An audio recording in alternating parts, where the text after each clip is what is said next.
Assalamualaikum warahmatullahi wabarakatuh. Sebelumnya, perkenalkan saya Evi Fitriani dengan NIM 12208193033 dari Universitas Islam Negeri Syed Ali Rahmatullah Tulungagung.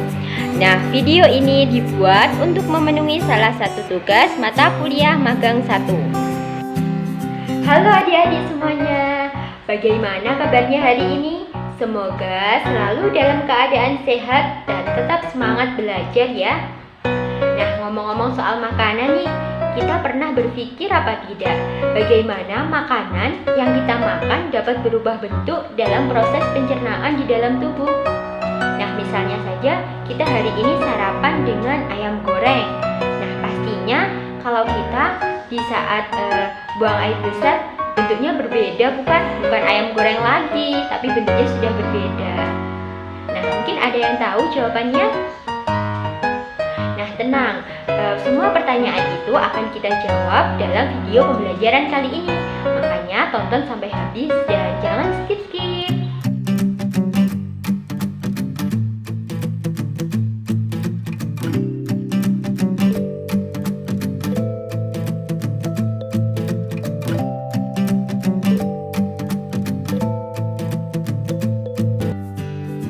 Sistem pencernaan pada manusia. Nah, sistem pencernaan pada manusia ini akan kita bahas menjadi dua subbagian, yaitu yang pertama struktur dan fungsi sistem pencernaan pada manusia dan gangguan pada sistem pencernaan serta upaya untuk mencegahnya.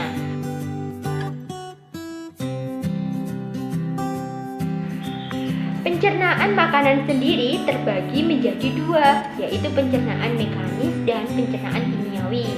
Sudah tahu apa belum? Apa pengertiannya? Nah, pencernaan mekanis ini terjadi ketika makanan kita punya, kita campur, dan kita remas-remas. Nah, pencernaan mekanis salah satu contohnya terjadi di dalam mulut kita, yaitu pada saat makanan dihancurkan oleh gigi. Pada pencernaan kimiawi terjadi reaksi kimia yang menguraikan molekul besar makanan menjadi molekul yang lebih kecil. Nah, pencernaan kimiawi pada proses pencernaan biasanya dilakukan dan dibantu oleh enzim-enzim pencernaan seperti enzim amilase pada mulut. Nah, ini ada beberapa organ pencernaan utama pada manusia, yaitu yang pertama ada mulut, kerongkongan, lambung, usus halus, dan usus besar. Pertama yaitu ada mulut. Nah, di dalam mulut ini terdapat gigi, lidah, dan kelenjar air liur atau disebut dengan saliva. Nah, air liur mengandung mukosa atau lendir dan terdapat senyawa yang berfungsi sebagai antibakteri dan enzim amilase atau dikenal dengan enzim petialin. Enzim ini akan mencegah molekul amilum menjadi molekul maltosa. Kemudian di dalam mulut terjadi pencernaan makanan baik secara mekanis dan secara kimiawi. Selanjutnya yaitu ada kerongkongan. Faring merupakan saluran yang memanjang dari bagian belakang rongga mulut sampai permukaan kerongkongan atau esofagus. Pada pangkal faring terdapat satu pernafasan yang disebut dengan epiglottis. Nah, epiglottis ini fungsinya untuk menutup ujung saluran pernafasan atau laring agar makanan yang kita makan tadi tidak masuk ke dalam saluran pernafasan. Nah, setelah melalui faring, bolus atau makanan yang sudah kita makan tadi menuju ke esofagus atau kerongkongan. Otot kerongkongan ini berkontraksi sehingga menimbulkan gerakan meremas atau mendorong bolus ke dalam lambung. Nah, gerakan otot kerongkongan ini disebut dengan gerak peristaltik. Selanjutnya yaitu ada lambung. Nah, di dalam lambung terjadi pencernaan mekanis dan pencernaan kimiawi. Secara mekanis, otot lambung berkontraksi mengaduk-aduk bolus. Nah, secara kimiawi, bolus tersebut akan tercampur dalam getah lambung. Nah, getah lambung akan mengandung asam klorida, enzim pepsin, dan enzim renin. Nah, ini memiliki fungsi yang berbeda-beda. HCl atau asam klorida tadi berfungsi untuk menjadikan ruangan dalam lambung bersifat asam atau pH-nya 1-3 sehingga dapat membunuh kuman yang masuk bersama makanan. Nah, kemudian ada enzim pepsin. Enzim pepsin ini berfungsi untuk menghidrolisis atau memecah protein menjadi pepton atau campuran dari polipeptida dan asam amino. Nah, selanjutnya yaitu ada enzim renin. Enzim renin ini berfungsi untuk mengendapkan protein kasein di dalam susu. Melalui proses pencernaan selama 2-4 jam di dalam lambung, bolus menjadi bahan kekuningan yang disebut chymus atau bubur usus. Nah, chymus akan masuk sedikit demi sedikit ke dalam usus 12 jari. Nah, pengaturan ini pastinya dibantu oleh adanya sphincter, yaitu otot-otot yang tersusun melingkar antara lambung dan usus 12 jari. Selanjutnya yaitu ada usus halus. Usus halus ini terdiri atas 3 bagian, yaitu yang pertama usus 12 jari duodenum dengan panjang sekitar 1,25 meter. Kemudian yang kedua ada usus tengah atau jejunum dengan panjang sekitar 7 meter. Dan yang terakhir ada usus penyerapan atau ileum dengan panjang sekitar 1 meter. Nah, di dalam usus halus ini hanya terjadi pencernaan secara kimiawi saja tanpa pencernaan secara mekanis. Nah, yang pertama yaitu ini merupakan struktur dari usus halus, yaitu yang terdiri dari usus 12 jari duodenum, usus tengah jejunum, dan usus penyerapan atau ileum. Yang ketiganya memiliki fungsi yang berbeda-beda. Itu ada usus 12 jari atau duodenum. Nah, pada duodenum ini terdapat saluran yang terhubung dengan kantung empedu dan pankreas. Nah, getah pankreas mengandung 3 enzim, yaitu yang pertama enzim.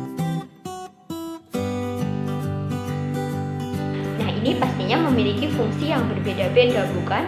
Yaitu yang pertama ada enzim lipase, berfungsi untuk menguraikan lemak menjadi asam lemak dan gliserol. Kemudian selanjutnya yaitu amilase, yaitu berfungsi untuk menguraikan karbohidrat menjadi glukosa. Kemudian ada tripsin yang fungsinya untuk menguraikan protein menjadi asam amino. Nah, sedangkan yang terakhir yaitu ada getah empedu yang dihasilkan di hati akan mengemulsikan lemak, yakni membuat lemak agar larut di dalam air. Selanjutnya yaitu ada usus tengah atau jejunum. Nah, pada bagian ini terjadi pencernaan terakhir sebelum zat-zat makanan diserap. Nah, zat-zat makanan setelah melalui jejunum menjadi bentuk yang siap diserap. Pada proses ini terdapat beberapa enzim yang berperan, yaitu erepsin, lipase, dan enterokinase.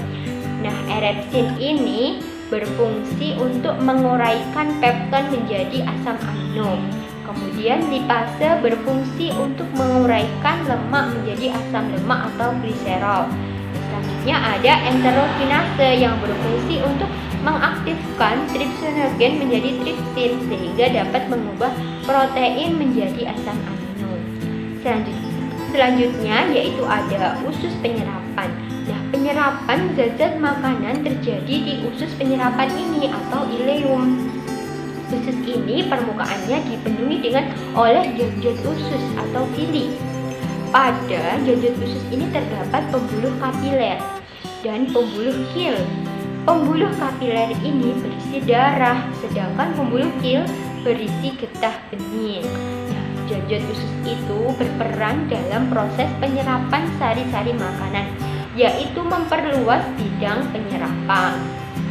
Hasil akhir dari proses pencernaan zat makanan yang diserap oleh usus penyerapan yaitu diantaranya ada karbohidrat yang diserap dalam bentuk asam glukosa, kemudian protein yang diserap dalam bentuk gliserol dan asam lemak, kemudian mineral dan vitamin yang diserap langsung tanpa proses pencernaan. Selanjutnya yaitu usus besar. Nah, usus besar atau kolon ini memiliki panjang kurang lebih 1 meter dan terdiri atas kolon ascendens naik, kolon transvers mendatar, dan kolon descendens atau menurun dan berakhir pada anus. Di antara usus halus dan usus besar ini terdapat usus buntu atau sekum. Pada ujung sekum terdapat tonjolan kecil yang disebut umbai cacing atau appendix. Nah, yang berisi massa sel darah putih yang berperan dalam imunitas.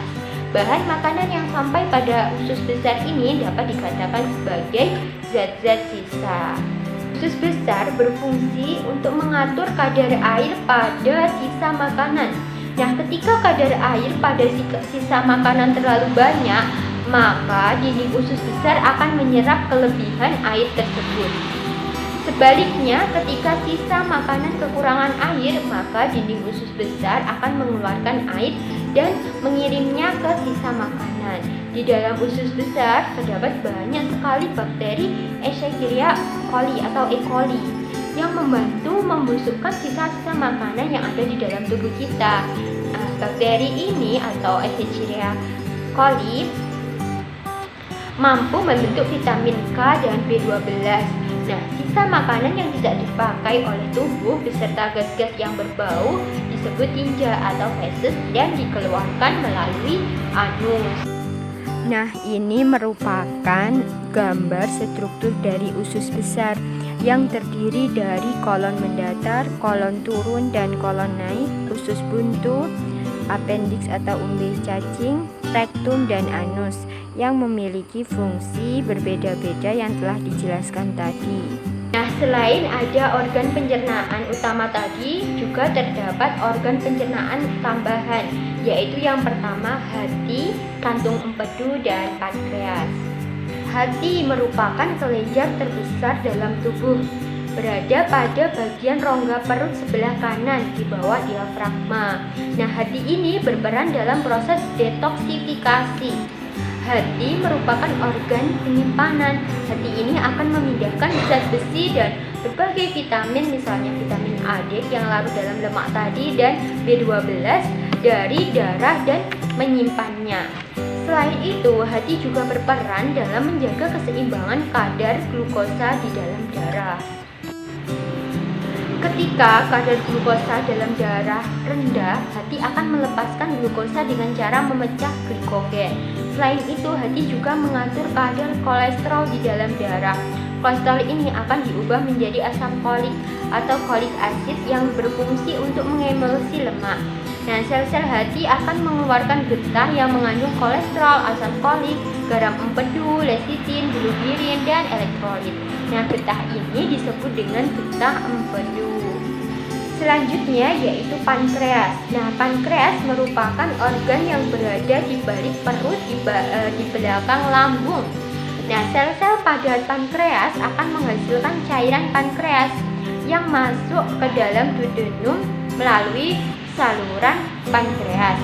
Nah, getah pankreas mengandung sodium bikarbonat HCO3 dan enzim-enzim pencernaan yang berperan dalam pemecahan karbohidrat, protein, dan lemak. Pankreas juga merupakan kelenjar endokrin yang mampu menghasilkan hormon insulin. Nah, hormon insulin ini berfungsi untuk mengatur proses perubahan glukosa di dalam darah yang menjadi glikogen yang akan disimpan di dalam hati. Nah, adanya hormon insulin ini sangat berfungsi, yaitu untuk mengontrol keseimbangan jumlah glukosa di dalam darah. Selanjutnya yaitu ada kantung empedu. Nah, kantung empedu merupakan organ yang berada di bawah hati. Kantung ini akan menyimpan getah empedu yang dihasilkan oleh hati. Getah empedu berwarna kuning kehijauan karena mengandung pigmen bilirubin. Nah, bilirubin ini mengandung pigmen yang terbentuk dari pemecahan hemoglobin di dalam tubuh. Nah, getah empedu akan dikeluarkan ke usus halus dan berperan dalam emulsi lemak. Sehingga dapat disimpulkan bahwa sistem pencernaan pada manusia diawali dengan makanan masuk melalui mulut, kemudian masuk ke dalam kerongkongan, setelah itu masuk ke dalam lambung, Nah, setelah lambung kemudian masuk ke dalam usus halus, dan setelah diproses di dalam usus halus, makanan tersebut akan masuk ke dalam usus besar. Nah, setelah tahap ini, makanan yang telah dicerna akan keluar melalui anus. Selanjutnya yaitu ada gangguan pada sistem pencernaan dan upaya untuk mencegah. Nah, pastinya kita pernah bukan sakit perut atau merasa tidak bisa buang air besar atau yang lainnya. Nah, gangguan yang pertama yaitu ada obesitas. Obesitas merupakan suatu kondisi di mana tubuh memiliki kandungan lemak yang berlebih sehingga dapat menimbulkan efek negatif pada kesehatan. Nah, obesitas ini umumnya disebabkan karena konsumsi makanan yang berlebih atau kita kebanyakan makan dan kurangnya aktivitas tubuh. Kita kurang olahraga tapi banyak makan, nah, sehingga akan menimbulkan obesitas. Nah, namun obesitas ini juga dapat disebabkan oleh faktor genetik atau keturunan yang melalui pewarisan gen atau akibat konsumsi obat tertentu. Upaya yang dapat kita lakukan untuk mencegah yaitu dengan berolahraga dan mengatur pola makan. Pengaturan pola makan dapat dilakukan dengan mengurangi konsumsi makanan yang banyak mengandung energi seperti makanan yang tinggi gula dan lemak, dan banyak mengonsumsi makanan yang mengandung serat tinggi. Selanjutnya yaitu ada karies gigi atau gigi berlubang. Nah, merupakan kerusakan gigi akibat infeksi bakteri yang merusak lapisan gigi sehingga merusak struktur gigi tadi. Nah, bakteri pada mulut mengolah gula sehingga menghasilkan asam. Asam yang diproduksi selama proses metabolisme di dalam mulut ini dapat merusak gigi. Pada umumnya, penyakit gigi dan mulut disebabkan oleh kurangnya menjaga kebersihan mulut. Upaya yang dapat kita lakukan yaitu dengan memperhatikan kebersihan gigi, misalnya menyikat gigi minimal 2 kali sehari, membersihkan gigi menggunakan benang gigi atau obat kumur, kemudian berkumur dengan larutan garam dan air hangat, dan lain sebagainya. Yaitu penyakit MAH atau gastritis. Nah, merupakan penyakit yang menyebabkan terjadinya peradangan atau iritasi pada lapisan lambung. MAH dapat diakibatkan meningkatnya asam lambung, infeksi bakteri Helicobacter pylori, peningkatan asam lambung, stres atau makan tidak teratur, serta mengonsumsi makanan yang terlalu pedas atau asam. Nah, penyakit ini dapat dicegah dengan cara makan teratur, makan secukupnya, cuci tangan sebelum makan, menghindari makanan yang memicu produksi asam lambung yang berlebihan seperti makanan asam, pedas, dan kopi. Nah, selain itu menghindari stres yang berlebihan karena juga dapat menyebabkan adanya penyakit MAH. Yaitu ada hepatitis. Nah, hepatitis ini merupakan penyakit peradangan pada hati. Orang yang menderita hepatitis ringan biasanya memiliki gejala seperti orang yang terkena flu, yaitu sakit pada otot dan persendian, demam, diare, dan sakit kepala. Nah, penderita hepatitis akut dapat mengalami jaundice atau mengeningnya kulit dan mata, dan membesarnya hati serta membesarnya limfa. Upaya yang untuk mengatasi penyakit ini yaitu dengan rajin mencuci tangan, menghindari berbagai macam jarum suntik, tidak menggunakan alat kebersihan bersama orang lain, dan minum air putih yang benar-benar matang, dan lain sebagainya. Selanjutnya ada penyakit diare. Nah, ini pasti kita sering mengalami diare ini. Diare ini merupakan penyakit pada saluran usus besar yang disebabkan oleh infeksi bakteri dan protozoa seperti Entamoeba coli. Ketika terjadi infeksi, dinding usus besar teriritasi, gerakan peristaltik itu meningkat, serta air tidak dapat diserap. Kemudian penderita diare ini dapat mengalami dehidrasi atau kekurangan air karena air dalam usus terus-menerus dikeluarkan. Selain itu, penderita juga dapat mengalami mulas atau sakit di perut karena kontraksi otot pada usus besar yang terus-menerus terjadi. Upaya yang dapat kita lakukan yaitu menjaga kebersihan makanan, mencuci tangan sebelum makan, minum air yang benar-benar dimasak atau matang, kemudian menjaga kebersihan. Apabila terkena diare, penanganan yang dapat dilakukan yaitu dengan meminum oralit atau larutan gula garam untuk mengganti cairan yang banyak keluar saat diare tadi.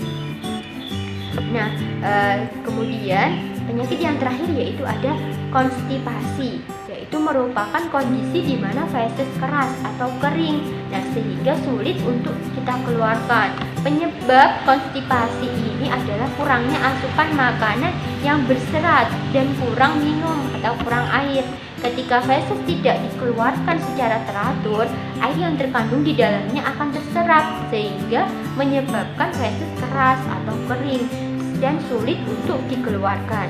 Upaya yang dapat kita lakukan yaitu tidak sering menahan buang air besar dan makan makanan yang berserat seperti sayur-sayuran dan buah-buahan. Kemudian juga menghindari mengonsumsi bahan makanan yang tinggi lemak dan gula seperti makanan manis, keju, makanan olahan, karena makanan-makanan tersebut dapat menimbulkan konstipasi dan minum yang cukup banyak air. Banyak minum maupun makan makanan yang berserat akan membantu pergerakan feses tadi dan membantu feses lebih lunak sehingga dapat menghindari konstipasi. Nah, itulah tadi penjelasan dari sistem pencernaan pada manusia. Tentunya sudah tidak penasaran bagaimana makanan dapat berubah bentuk dalam proses pencernaan kita. Itu yang dapat disampaikan. Semoga kita dapat ketemu dalam kesempatan yang lain.